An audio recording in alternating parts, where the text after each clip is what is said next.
Olá a todos, muito boa tarde. Muito boa tarde a todos que se vão juntando a nós.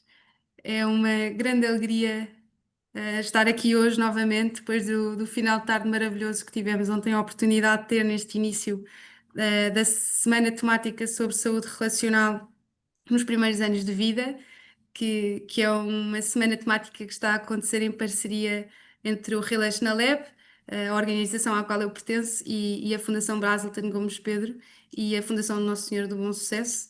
Hoje temos um webinar muito especial, com convidados internacionais e que muito nos alegra, e também agradecer muito em especial hoje à Fundação Brazelton Gomes Pedro pela organização deste webinar. Já passarei a palavra à professora Ana Teresa Brito, que fará as honras. Mas antes disso, como o webinar vai ser em inglês, temos disponível a opção de tradução simultânea e, por isso, antes mesmo de começarmos o webinar, vou explicar como é que podem ativar a tradução. E então, na barra inferior do Zoom, onde tem todas as opções de ativar o som e o vídeo, tem um ícone que é um globo que diz interpretação ou interpretation em inglês, depende da língua em que tiver o Zoom, que pode aparecer diretamente na barra ou pode aparecer nas reticências onde diz mais, e podem selecionar essa opção.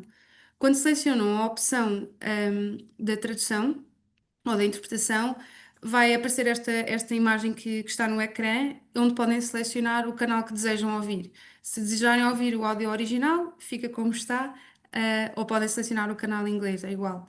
Se preferirem ouvir, a nossa sessão em português, podem selecionar o canal de português, como está, e depois podem selecionar a opção de desativar o áudio original. Isto significa que o Zoom tem duas opções, ou a pessoa pode ouvir o tradutor e o orador em simultâneo, ou pode só ouvir o tradutor, que acaba por ser uma forma mais simples de ouvir, mas é opcional, nós aconselhamos, mas fica à vontade de cada um. Eu, durante toda a sessão, vou estar no chat a ajudar a responder a questões que eventualmente surjam. Um, mas a tradução vai acontecer ao longo de toda a sessão, todos os momentos em que estivermos a falar em inglês.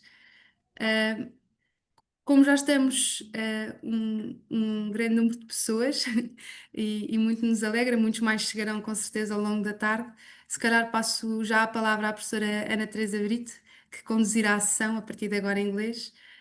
And thank you all for coming. Thank you to our guests that are in Boston and also in Paris. So it's very good to have you both here. And Professor Ana Teresa, the floor is yours.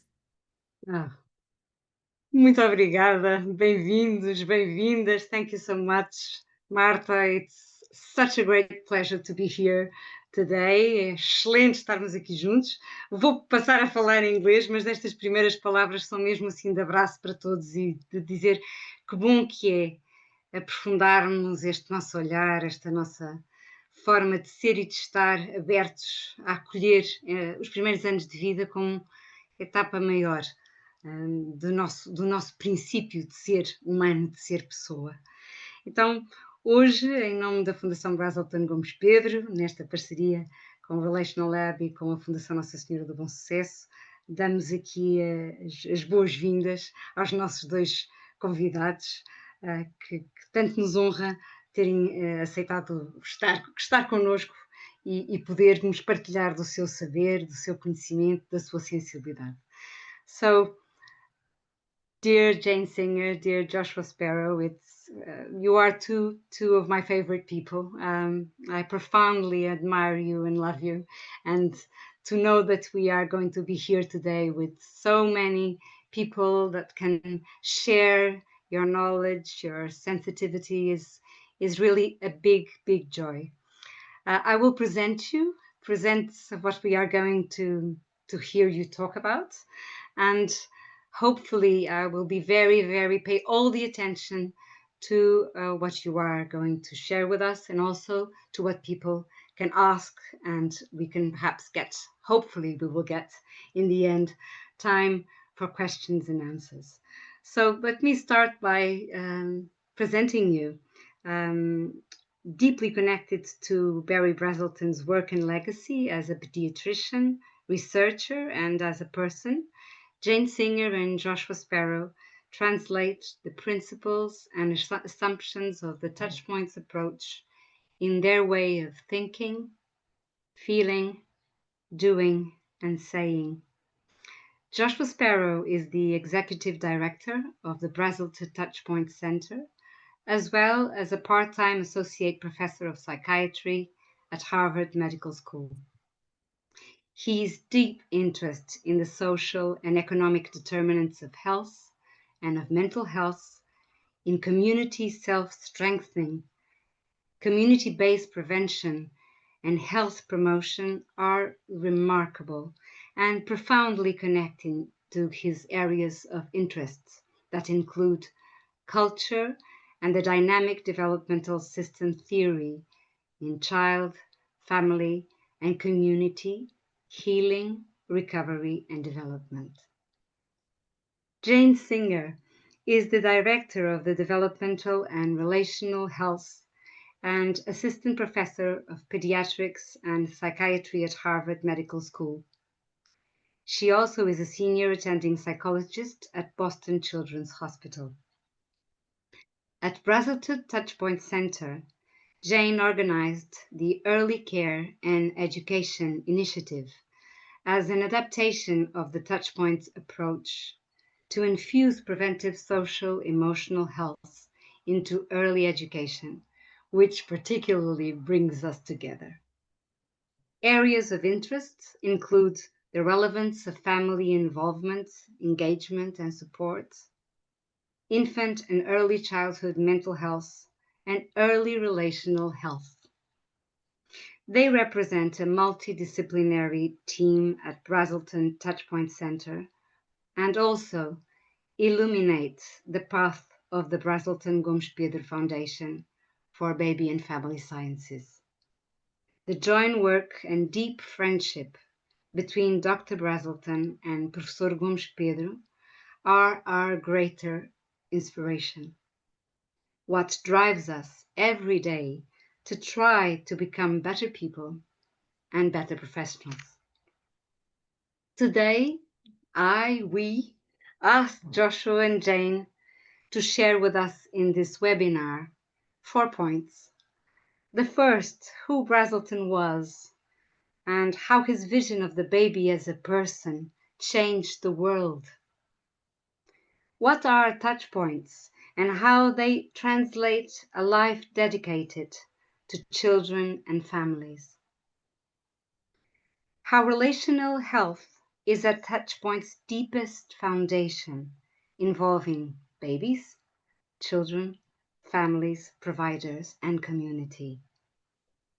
And the last but not the least, to leave us the message of respect, hope, and love of Barry Brazelton's legacy that the world needs so much today. I know they will help us follow what the poet Mary Oliver gave us as instructions for living a life. Pay attention, be astonished, tell about it. Sei que nos ajudarão hoje a seguir o que Mary Oliver nos propõe no seu poema Instruções para Viver uma Vida. Presta atenção, espanta-te e fala disso. So Jane, Joshua, the floor is yours, and I will be here along with everyone that has joined us. Thank you for being here with us, to learn, to reflect, and to truly be inspired by the work of Barry Brazelton that you so well translate. Thank you. Thank you for being here with us. Well, thank you so much. The love and the respect, the admiration is very mutual. We at the Brazelton Touchpoint Center in Boston, Massachusetts, USA, have enjoyed a wonderful relationship with the Brazelton Center in Lisbon for many, many years. Both Joshua and I have had the privilege of coming to visit and being with your team and welcoming you here as well. So we are both quite delighted and honored to be with all of you today to honor Dr. Barry Brazelton's legacy and, of course, our dear Joao as well, who has joined us today. So what we'd love to do today, Joshua and I, is invite you into a conversation in which we have lifted up just some of the key elements of the Brazelton Touchpoints approach. Please understand that what we've done today is highlighted just a few of the key ideas, the key foundational ideas of this developmental relational approach that come from a far more intensive training to learn to implement the developmental relational touchpoints approach, a training that requires several intensive days of training and practice, followed by 6 months of reflective practice. And I'm sure that you could learn more about how to access that in Portugal with the team in Lisbon with Ana Teresa Brito and her beautiful team. For today, what we want to do is just give a little bit of an overview of the Brazelton Touchpoints approach. And in so doing, we get to honor his legacy. The approach is what has lived on beyond Dr. Brazelton as the man and the practitioner. And the approach is what allows us to move forward in translating theory into practice every day as we are with children and families and providers all over the country and the world. So we're going to highlight a little bit about what it is, what the approach is, why we are dedicated to this approach, and then a little bit of how do we do it. And with that, I will turn to Josh for some opening comments to orient us about what this Touchpoints approach is and how it helps us to stay aware and astounded at all times. Thank you, Jane Singer, and thanks to all of our beloved friends in Portugal. It's so good to be with you virtually, and I only wish we could be there with you in person. I'll just say a couple of things about Barry Brazelton. First, he loved all of you, loved being with you, and partly because you all and he knew how to have so much fun together. That of the three things that I'll choose to say about him, that is maybe the most important, that he loved having fun. And I think that was part of why he loved being with children and children loved being with him. It looks like I have to tell Zoom that I'm speaking in English. The second thing I wanted to say was about Barry Brazelton, with whom I had the privilege of working for the last 27 years of his life. He grew up in Waco, Texas, where from a very early age, a lot of things didn't make sense to him at all. He saw the people who had immigrated from Mexico doing the hard work outdoors, the people who had been brought over from Africa and made into slaves. They were no longer slaves, but they were doing the hard work in the kitchen. And the white people, his parents and others, would sit on their front porch and drink mint juleps, which is a typical Texas treat. And so very early on, a lot of things didn't make sense to him. And I think a central part of his contributions have been to never accept received wisdom, to always wonder why, to always question. And that's, I think, how he came upon his approach to newborn babies, because what people thought before him about newborn babies just didn't make sense to him. what people thought about how children developed just didn't make sense to him, and he questioned and was one of those people who was always ready to take the risk to wonder why and to propose new ways of thinking and understanding that surprised and shocked and stirred up trouble. And I guess the last thing that I'll say about him is among his many gifts, one of the most important was that, and I think all of you in Portugal who got to spend any time with him know this, he always made you feel like you and he were sitting at the top of the highest mountaintop, just the two of you, entirely focused on being with each other. And I think he did that with every baby, every child, every parent who walked into his pediatric practice. And I guess the last thing I'll say, I thought that was the last thing is he had this very clear and simple way of communicating these very important ideas. And so he would always say, as the slide says here, that parents always have two questions. One is my child okay? And the other is, am I doing okay as a parent? And he would say, if you haven't answered those questions for parents, then you haven't finished doing your work with them, and they leave still holding those questions and alone rather than connected with you. Thank you, Josh. So we're inviting you to please hold in mind the children, the families you know, the children and families you serve, and to wonder with us, when is it, why is it that they wonder, is my child okay? Am I doing okay as a parent? And what we're going to do together is think about how children's development and the developmental process by which they have their new skills emerge is wondrous and astounding. I'm going to keep coming back to that word, Teresa. And also can be perplexing for families and can offer up to the parent times that are very confusing, yet are very important as points of change in the child's development and in the life of the family.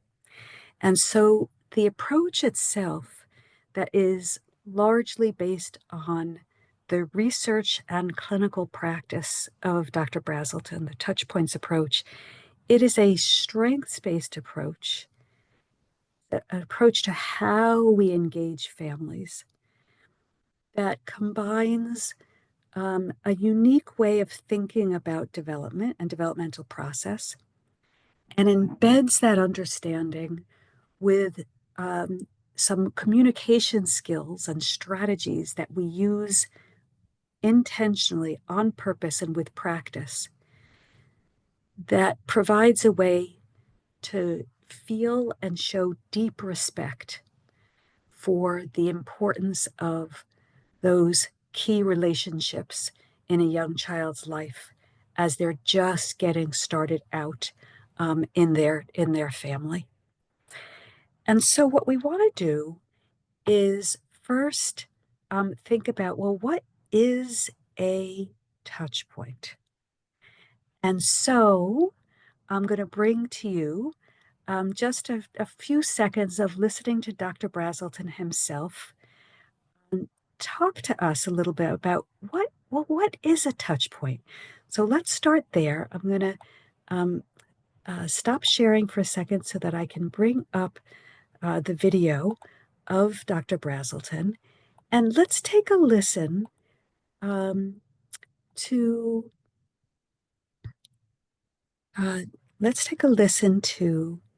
him as we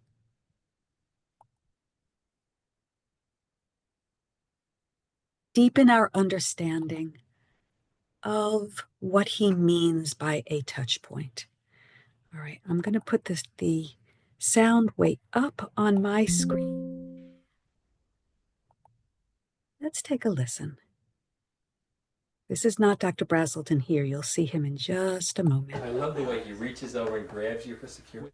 Just before each big spurt in development, there's a period when the child falls apart, parents fall apart with them, and it makes a vulnerable opportunity for a provider or a child care person or anybody that's trying to interact with the parents to get into that system, explain that regression is a powerful force for progress.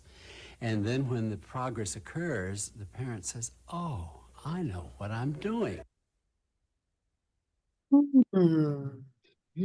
So already we're thinking about what it is that is at the core, right, of this touch points approach, meaning this idea of regression as being part of progress. And so I'm just going to invite you all, in the privacy of your own reflections, to think just for a moment, well, regression. What do I think of the idea of regression? I've heard the word regression before. Often for all of us who live in the world of developmental science and developmental progress, we hear the word regression and we think, oh, that means that something is going wrong. And in fact, just as Josh said before, that touch points are those times when parents start to second guess, is my child okay? Am I doing okay as a parent? It is because their child's behavior is changing and even temporarily regressing in certain ways. So what do we mean by that? We know that children are developing milestones, right? A milestone is a new skill that unfolds over time, a new competency that is mastered, right? We all probably who are joined here today, very familiar with milestone charts, milestone statistics, but that's exactly what they are. They're statistics, they're mathematical averages, right? That predict when a particular skill might come on board for a child at what age.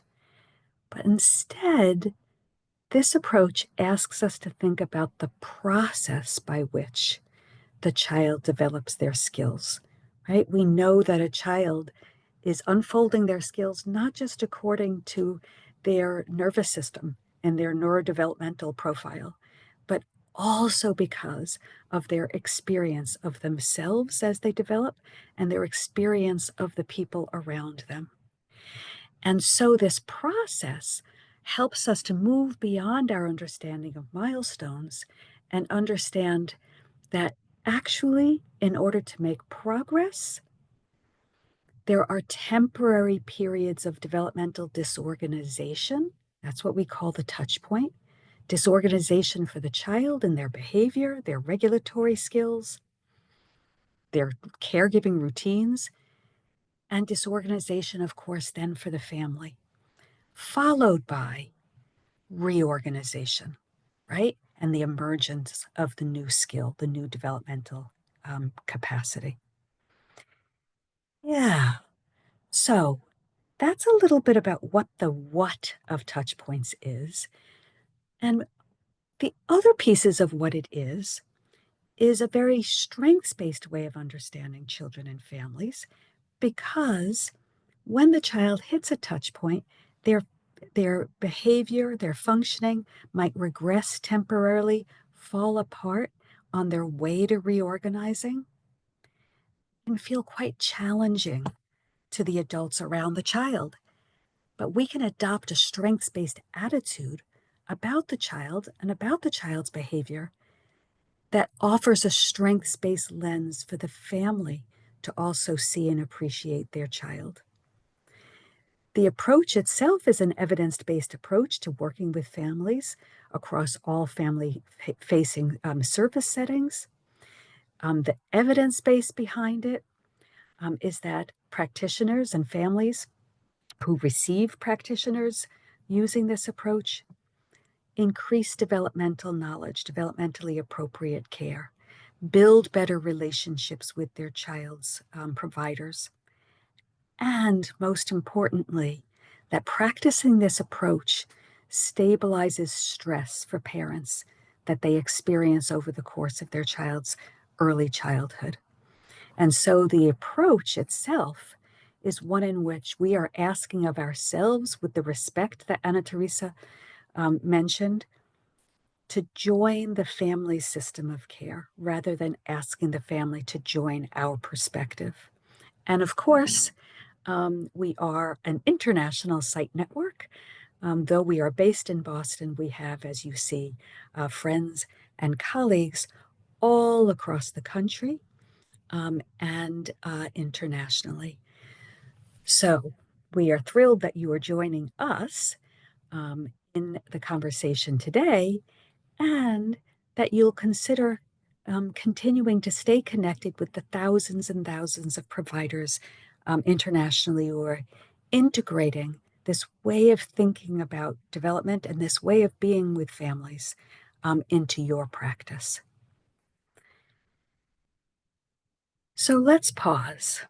We've talked a little bit about the what. Why? Why do we want to engage in this approach? Well, one of the reasons why is, as Donald Winnicott prefaced for us many, many decades ago, there is no such thing as a baby, right? There is no such thing as a child. A child cannot exist except for in relationship. And at every moment that we're with a child in a family, we're thinking about that. That's not just a true statement, because a baby, of course, needs at least one caregiving adult to stay alive, right? To keep them warm, to keep them safe, to keep them fed, right? To keep them protected. All of those things are true. But infants, children, are far more complex than living creatures that simply need to be kept alive. Our brains require the interactions with other people in relationship in order to grow and develop. And the other piece that Winnicott incorporated into this understanding of a child only developing in the context of a system of relationships is this other concept of good enough parenting, which these days of social media and TikTok and YouTube and everything else, probably you all, probably the children, the families who you serve, have probably read things or heard things about good enough parenting, which can come across as this idea that, oh, we should all give ourselves as parents, give each other as parents, give them a break, not expect people to be perfect, right? Be kind to ourselves, be compassionate.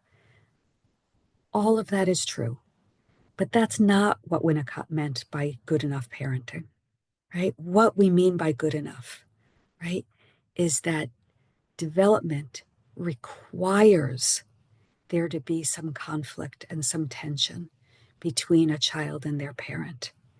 That those periods, those experiences of conflict and friction that come when parents are good enough, not perfect, those periods of mismatch, those periods of disruption, those periods of conflict are vitally important for the child's development of resilience and coping, and vitally important for the parent to understand who their new child is as they undergo each period of change. And so the Touchpoints approach embraces this idea of good enough parenting, embraces this idea that in order for us to optimize children's development, we're here in service of optimizing the healthy functioning of families, of parents, but that does not mean perfection. Just like it does not mean perfection among ourselves as professionals. Just as within community and relationships within communities, There will be mismatches and bumps in the road and periods of conflict, touch points, periods of disorganization, right? That present the opportunity for families to learn more deeply about each other, and for families, for parents, to both become deeply attached to their child as well as to learn to let go. For children to learn to become deeply attached to their parents and to also learn that they have skill and power and autonomy and independence over time. So before I go any further, Josh, do you want to add any comments about these goals or anything else about the approach? Just, I wanted to go back to D.W. Winnicott, and it is perhaps not surprising that such important figures in changing the way we think have become forgotten and unknown. But if you are interested in what you began to hear about him and haven't heard more yet, you might also want to take a look at what he's written about the holding environment and the impinging environment. Back in, I think, as early as the 1950s, those terms, I think, were his ways of describing what Jane Singer just told us about, that perfection isn't really a thing that happens. If you hold too hard, then you impinge. And if you hold too loosely, then you're not holding. So it's more about this kind of homeostatic equilibrium that changes moment to moment and varies in every interaction. And that, along with what Jane Singer told us earlier about the difference between milestones of development and touch points of development, these are both instances of a transformational shift in scientific thinking from Cartesian rationalism, from linear causality, to complex dynamic systems theory. And Brazelton may not have been the first. I think there were a small group of researchers back 50 years ago who began to realize that linear causality might have sufficed to explain some kinds of technical challenges, but didn't begin to help us understand what goes on in an infant, in a child, in a family. And that shift, which is a whole other way of thinking and then entails a whole other way of being, still hasn't fully taken hold. And that's part of why we're here with you today, because the linear model of one A causes B, one sequence at a time, is a hard one for those of us who are brought up with that way of thinking to step back from, to be able to think in terms of complex systems where A doesn't predict B, where there are these complex interactions, and where it emerges isn't necessarily predictable. And as Dr. Brazelton would have said, why would you want to predict who a baby is going to become? Wouldn't that be a terrible thing to get in the way of their being able to self-determine that? How can you be astounded if you know already? Right, right. Exactly. Yeah.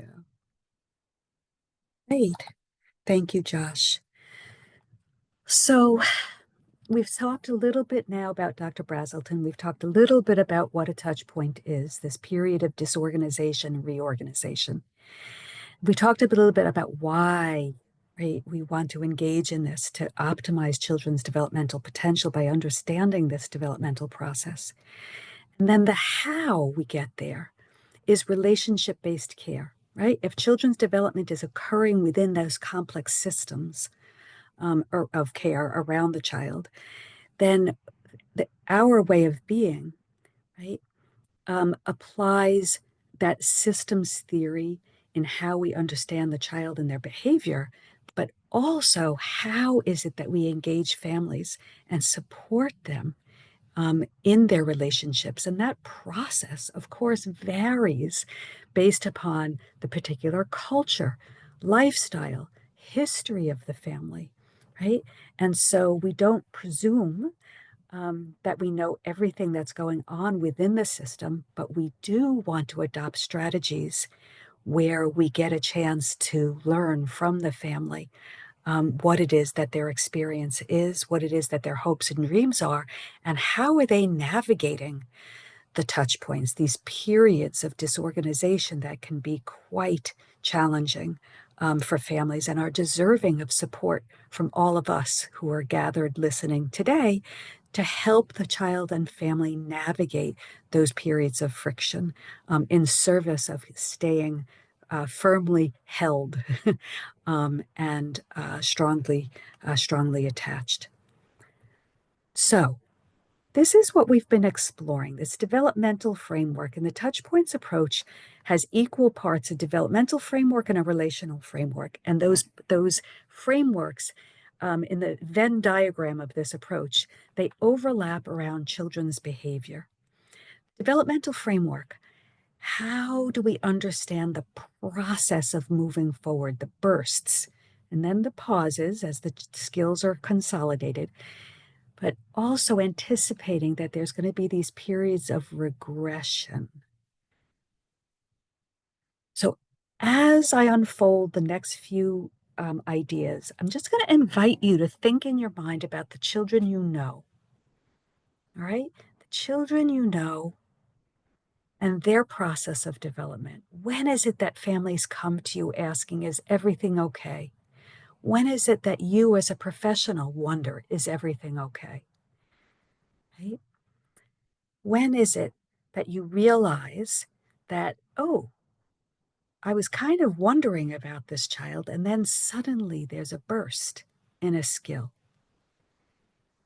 Have I been noticing, have I been observing a touch point? So Dr. Brazelton offered up to us a roadmap where we can start to anticipate when we might observe and, as the family, experience those temporary periods of regression that are so necessary for growth and development moving forward. We have a sense of when it is during the course of early childhood when a child may be proceeding along in developing their skills, and then something about them changes and they take a step back, whether it's in their sleep or their feeding, or when one skill area is bursting and another skill area takes a back seat for a little while. And even though we know that every child is developing at their own pace, we have a pretty good idea based upon Dr. Brazelton's work. And frankly, he would say that he came by a lot of this theory that he put to research based upon what parents were coming to and talking to him about at these different ages that formed this roadmap of the developmental framework. These periods of change that we can anticipate, that the child may settle into a new skill, settle into a new routine, and then all of a sudden starts to change, right?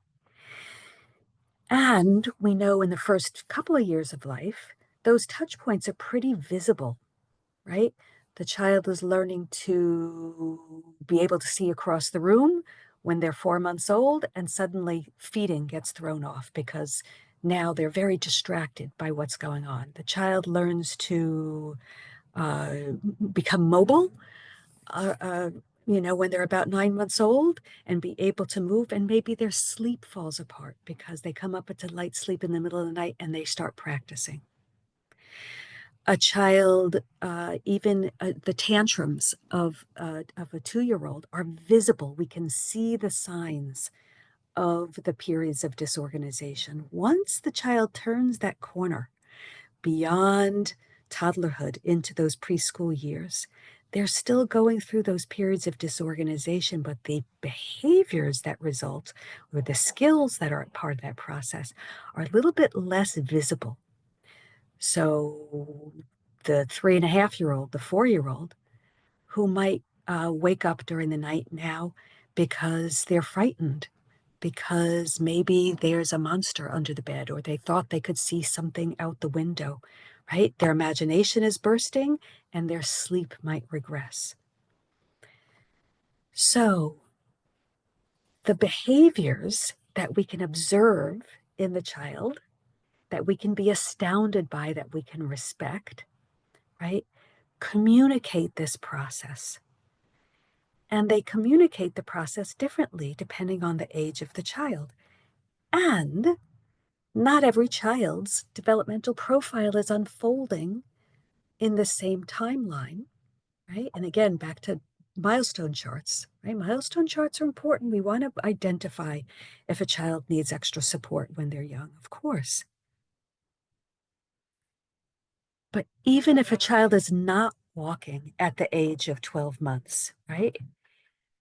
Maybe the child is not walking until they're 15 months or 18 months or 2 years because of a developmental delay. Maybe we have a child with a significant neurodevelopmental condition who is never going to walk. They're still going to hit periods of their development where, when they're working on one new skill, moving them towards autonomy and independence, another skill area may regress temporarily. That first half a year of life, all of these touch points are in service of a child becoming deeply attached, familiar, secure in their relationship with their primary caregivers. No sooner does that happen than nature provides the opportunity to build on that security and move towards autonomy and independence. No sooner does the child feel the security of object and person permanence around 9 months of age. Then they become mobile and they develop social referencing and they move away from their parent and are able to look back. Do you still see me? Is this okay that I'm moving away from you? And at each touch point, first half of year of life, they're in service of building that attachment. Then the child starts moving away and coming back and moving away and coming back. And the parent too goes through touch points together with their child. How do I feel about my child needing me so desperately? How do I feel about my child not needing me? How do I hold on and not impinge, right? And most parents are not thinking it in terms of theory. They're thinking it in terms of emotions in the moment, the bittersweet moment, right? When the child doesn't want to nurse anymore or takes their first steps, which is very exciting, but also means they're not a baby. So what we know is that regressions in a child's behavior can cause disorganization for the child, for their caregiving routines, etc. Also for parents. And for us as providers, as professionals who are engaged with the parent, right? So these touch points, these periods of disorganization can bring about a lot of confusion for families. Again, as Josh prefaced, is my child okay? Am I doing okay as a parent? If I'm sharing my child with someone else, are you doing okay by my child? And I don't mean just sharing, let's say in childcare or early education. That kind of gatekeeping can come up between parents and each other, parents and their grandparents, right? When things change, it can disrupt the relationships in the family. But here's the very hopeful piece, right? Is that those periods of change offer us an opportunity to deepen our relationships with families, right? Us the opportunity to support parents through those periods of disorganization and prevent the relationship from becoming unhealthy. So we are flipping our understanding of regression. We're embracing the idea, right, that regression, however temporary, is actually a positive form of developmental process and gives the opportunity for the parent and the child to rework their relationship and gives us the opportunity to deepen our support with families, because the behaviors that children come up with in those periods of disorganization can feel quite challenging to families. And we want to come alongside families to help families through our understanding, our appreciation that challenging behaviors that challenge, offers us as providers some of our deepest opportunities for connecting, and also offer families some of their deepest opportunities for figuring out, observing, being astounded by their child, respecting their child's developmental process. So we also have a relational framework, and the relational framework gives us an opportunity to practice the skills that show the respect for that process and to collaborate with families and build upon their strengths, the strength in the child, right? Assume that there's a strength even when the child is doing something that feels and looks pretty regressed, and to focus on strengths in the family, especially when the family might be expressing to us that they feel like they don't know what they're doing, right? And the way we do that is by using the child's behavior as our language with families. So I'm going to offer up a little example.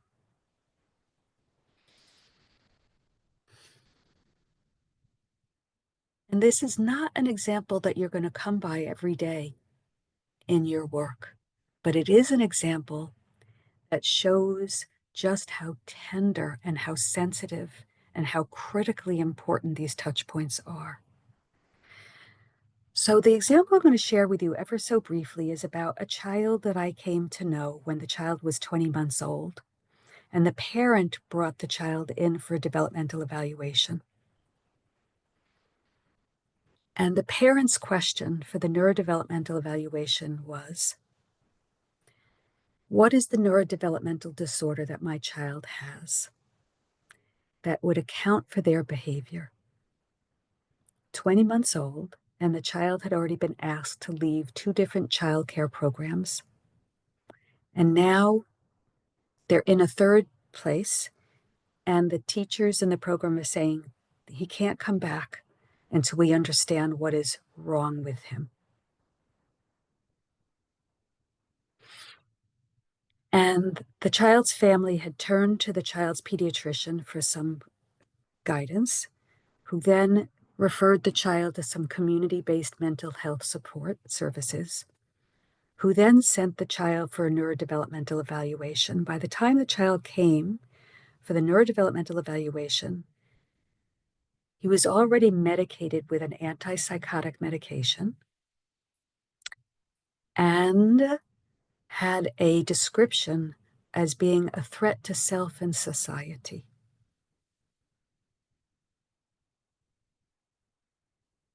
Does anyone in the chat want to take a guess what the child's behavior was that was so dysregulating this system? I'm going to take a look at the chat to see if anybody puts anything in the chat.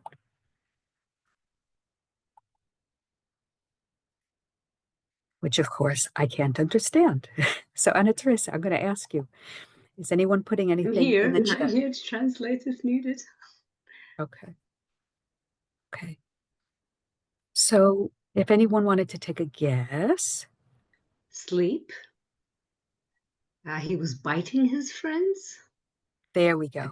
Aggression. Aggressive biting. Aggressive Okay. biting. All right. So let's just think about this Hitting. for a second.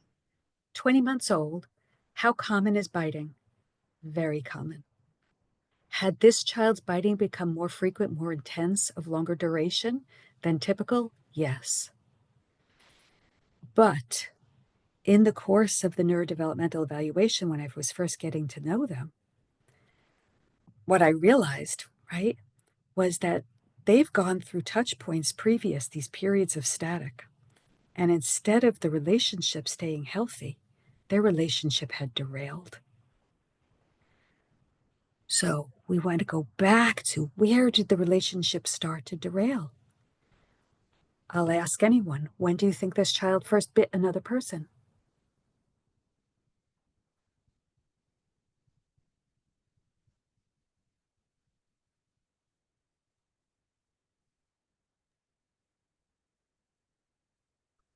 When do we think? Quando é que terá acontecido a primeira vez que esta criança começou a bater em alguém? And before Jane, also someone said hitting himself could be a behavior. I see that, yes. And now the answers are coming. 12 months, 9 months, when someone took his toy, the very beginning of life, maybe when the school started. What had he seen or felt that made this happen? So let's think about the developmental process, the developmental framework. He first bit another person when he was nursing. He bit his mother at the breast. He was a breastfeeding baby at 9 months, right? He bit his mom. And that is where the touch point started to derail. Because when I did the history and found out when's the first time he ever bit someone, bit the mom. What was the mom's response? Very intense. And the first thing we did was wonder with mom about her history. Well, you can just imagine. This is a mom who had a history of sexual and physical abuse at the hands of a male family member. And along comes her first child, a son, who bites her. And by the time he's 20 months old, it has become a very derailed set of interactions between them. I'm not saying abuse. This mom did not abuse him, but their relationship had derailed. The normal amount of disorganization, just enough stress of the regression of the 9-month touch point, had derailed, right? And what we want to do is prevent the relationship, the derailed relationship, from worsening over and over and over time.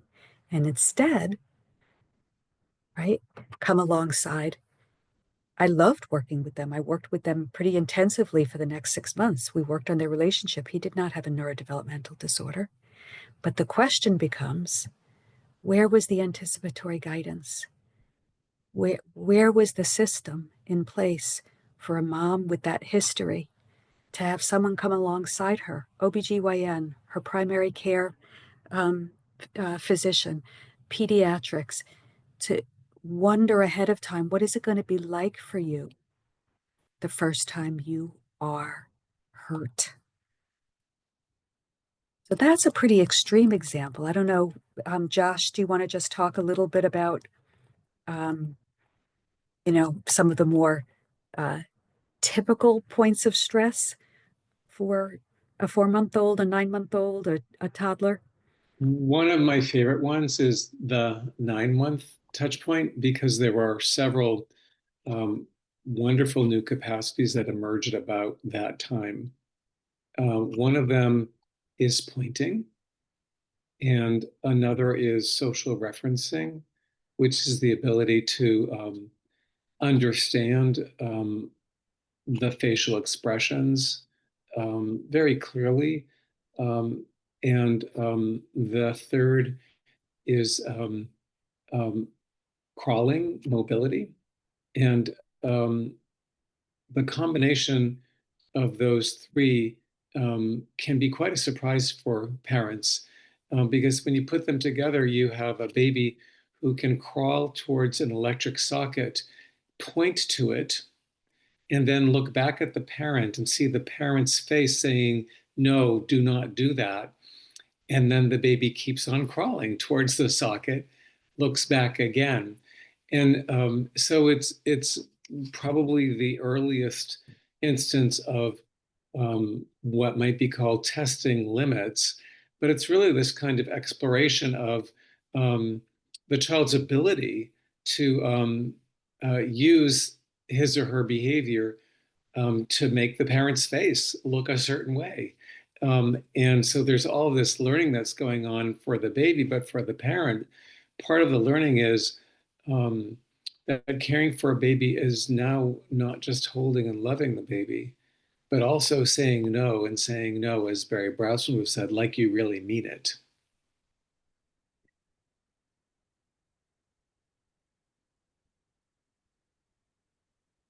Yes, thank you. Yeah. And so you can see, right?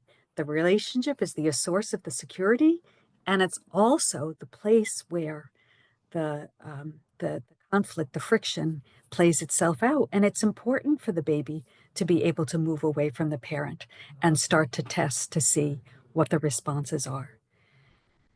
And we want to keep parents and children strongly connected with each other in a healthy relationship as a protective factor, a buffer against the stress of the touch point and of the derailment that can happen, right? Derailment, well, derailments can take the form of abuse, right? And we're here, Josh just mentioned, the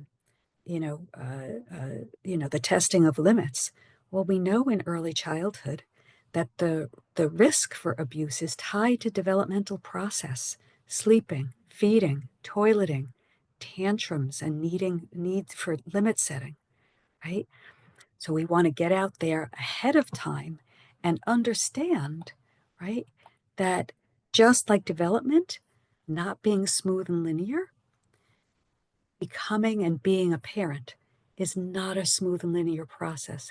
The relationship between the parent and the child, not smooth and linear.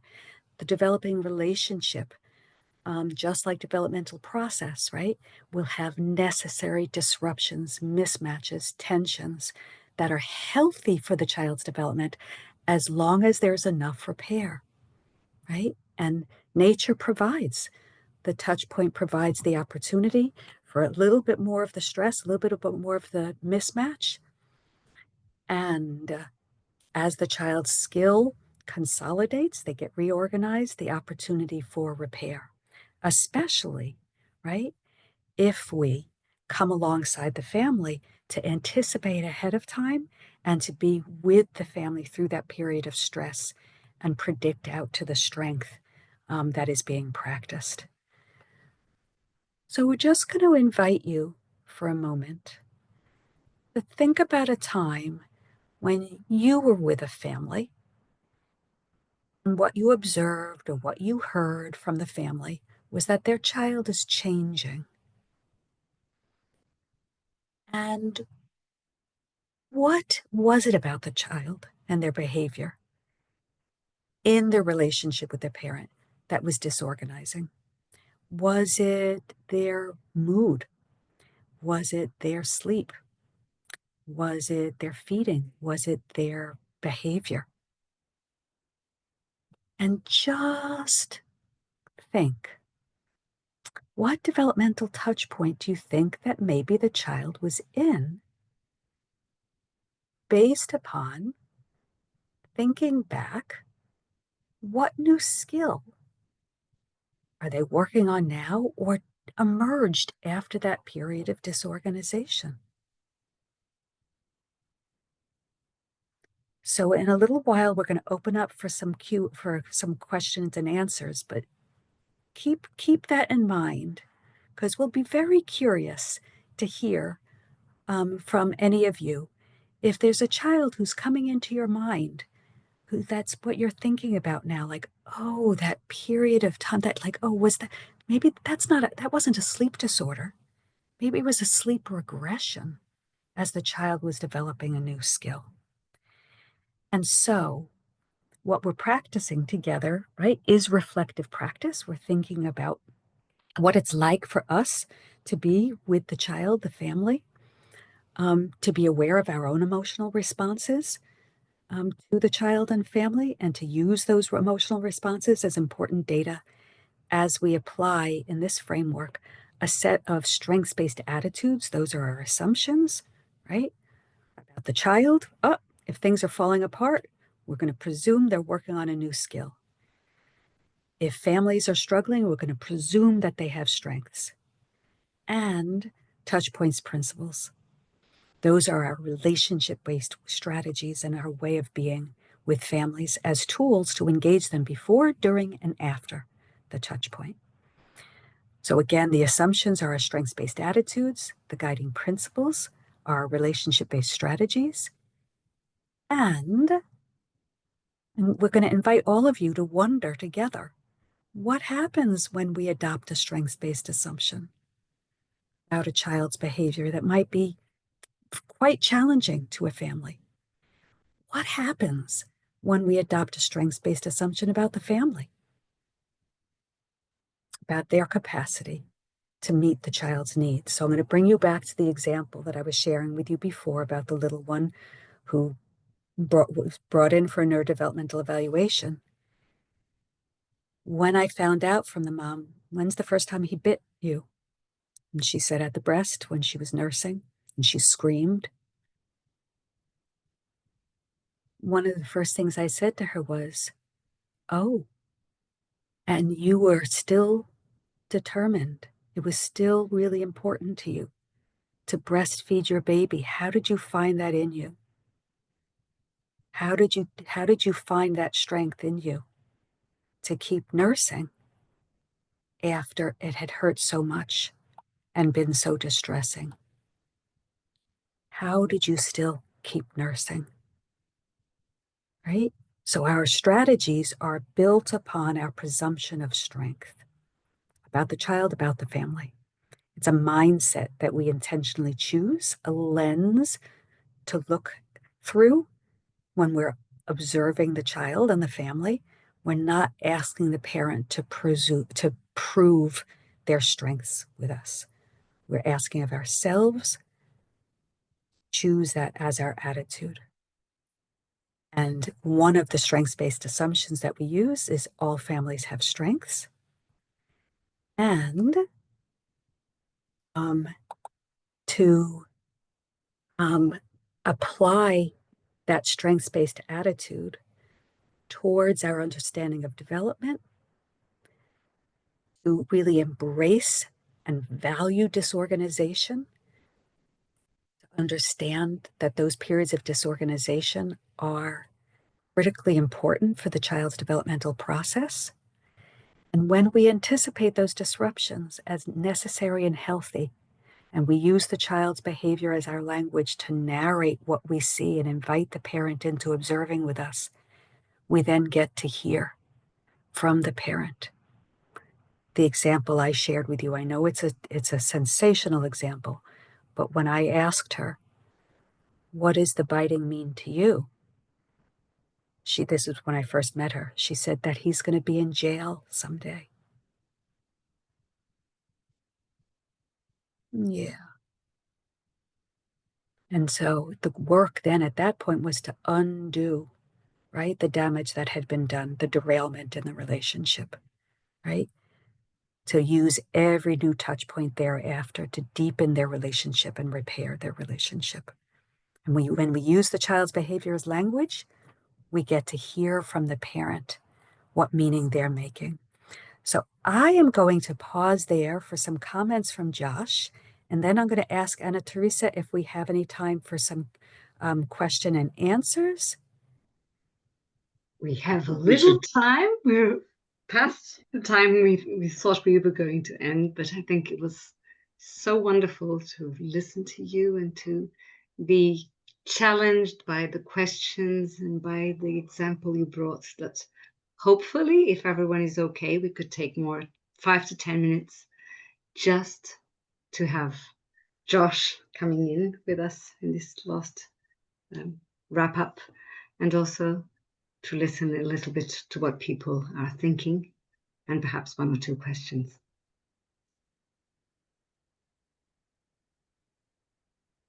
I would be happy to go straight to listen to what people are thinking and wondering about. Okay. So Maria Portugal is writing in English, and she says, sleep and behavior are the most complaints. Frequently, the parents are not okay. They need us to help and understand them with no judgment.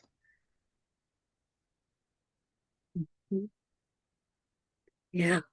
And if we can anticipate when sleep might actually fall apart, right? None of us sleep through the night. We all cycle up into light sleep a couple of times, cycle up twice, often. If we can anticipate with parents, what might it be like when he learns to crawl or learns to roll, or when her imagination bursts? What might it be like in the middle of the night when they practice the skill? Because then, when it happens, there's far less stress. Because for the parent, it's like, oh, this is part of the developmental process moving forward. It's not that things have fallen apart or something happened at school or somebody did something at childcare, right? Or childcare. Yes. Oh, So, Carlotta. Yeah, well, the first thing we did was stop the medication. I just want to assure everybody about that. Like the medication stopped that day.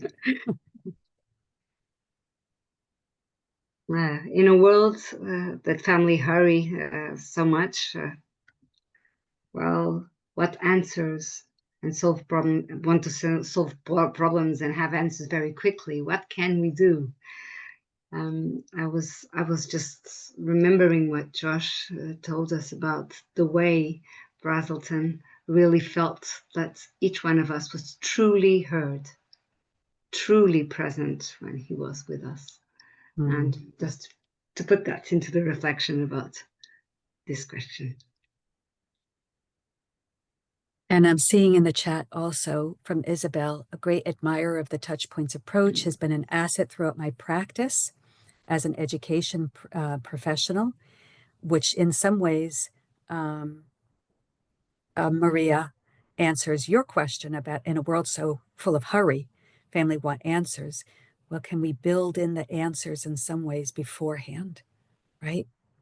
We anticipate the disruptions that are going to come, right? Because then it's much easier to collaboratively problem solve with families. But Isabel is asking, I would like to ask if there's any intention, if it would make sense to extend the touch points to adolescents, probably up to 12 to 14 years. Isabel, I think Josh and I would both say, it doesn't stop. This happens our entire life. Think about any of the transitions. I'm going through a huge transition now with my aging parents. We're all in a big touch point together, right? In the reverse order as my parents lose their skills, right? Huge touch point in relationships. But Josh, please, because Josh thinks a lot about this, Isabel, in terms of the touch points of adolescence, which we would wholeheartedly agree that it makes sense to think about those periods of change because they too are practicing their autonomy and independence. And how do they do it? By getting into friction and conflict with the people they're most dependent upon, right?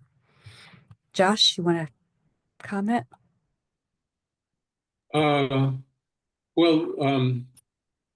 When I first met Barry Brazelton in 1991, he showed me the manuscript of the Touchpoints book before it was published. And I said to him, I think you can apply this to the entire lifespan. And he said, well, do you want to do that with me? So how could I say no? So we went to work on the Touchpoints 3 to 6 book. But there are more books to write about touch points through the lifespan. Josh and Jane, I think that when we look at touch points and these assumptions and these principles, they seem that they are really challenging us to be different persons, different professionals. with anything that we do. It's really something that is more of, that's why reflective practice is so important. When these questions you gave us, what happens when we adopt a strengths-based assumption with anyone? What happens? How do we embrace the tensions? How do we embrace the match and mismatch and have those two questions in our head? Is my child well? Is my parent well?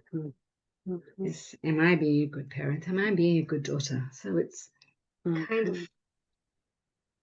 gets really deep into you. So when Sonia is asking now, how should we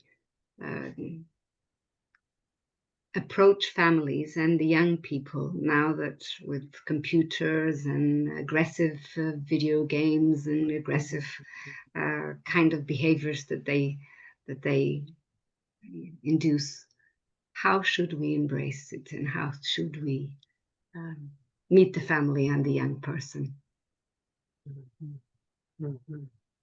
Well, as you said, Ana Teresa, right? How we are reflectively to understand we have strong feelings about that. We have strong feelings about exposure to media. We have strong feelings about exposure to aggressive content. How do we still come in with a strengths-based assumption about that family who we might feel like, oh, they're allowing that to happen? How do we show up? Yes. When we adopt a strengths-based, I'm going to assume they want to do well by their child. I'm going to assume they have strengths. I'm going to assume they have something critical to share with me to help me understand their child. I'm going to recognize what I bring, which is like, I'm feeling some judgment about this. How do I hold on to that and then adopt some strengths-based approaches in order to build a relationship and trust with the family so that we can more deeply collaborate with each other? Exactly. Paulo is asking that. Touch points are so much connected with emotions. Is it possible to reflect more about this connection? Can we go further? Can you give us a little bit more about this deep interaction between development and emotions? And we started today by saying, right? Today we're just bringing a little bit of a few highlights. But I'm sure Ana Teresa and your whole team would be very open to hearing from anybody and everybody who has joined us today about how they could learn and participate more with your team and with us here at the Brazelton Touchpoints Center. There's so much to explore. It is all about supporting the emotional connection and emotional lives of children and families as those emotions bathe the child's in their developmental process. Josh, you look like you wanted to say something. Yes, I was going to say the same because we have to wrap up. Time is gone, but hopefully we'll have lots of opportunities to think about what you left. This is being recorded, this conversation, so we can come back to it, listen again, discuss, reflect, and this will be very good. Josh. I want to be respectful of people's time and to leave time for people to reflect on what they've heard today. And I do hope that we'll have a chance to visit with you all again soon. I hope so too. And many people are saying they miss you and how good it was to be here and thanking you. So I make their words my words, and thank you so much for helping us to say exactly what I thought was going to happen, and I guess it was fine. It was that. Pay attention and pardon our passion. It's the passion that has us go over time. Value passion and value disorganization. Nobody tells us. That's right. So let's value it the best way, as Brazelton would love us to to do it. And tomorrow we will go on. We will have a webinar about Professor Gomes Pedro's book about humanizing, having the child humanizing care. So I think everything that you brought, we will bring with us tomorrow. For those who are here today, they can also bring other questions and other reflections. But for those who have not been here, I'm sure we will take it to the reflection tomorrow. So thank you so much. Beautiful, beautiful. Thank you so much. And hope to see you very soon in Portugal. I hope so. Make that happen. Who knows? Maybe we'll move there. So Thank you. see you very soon. See you tomorrow. See you Thursday for those of us who are going to be present in the meeting Thursday, and Friday, the last meeting about public policies and what we can do to really encourage our governments to look at children as the best way of looking at life at its best. Thank you.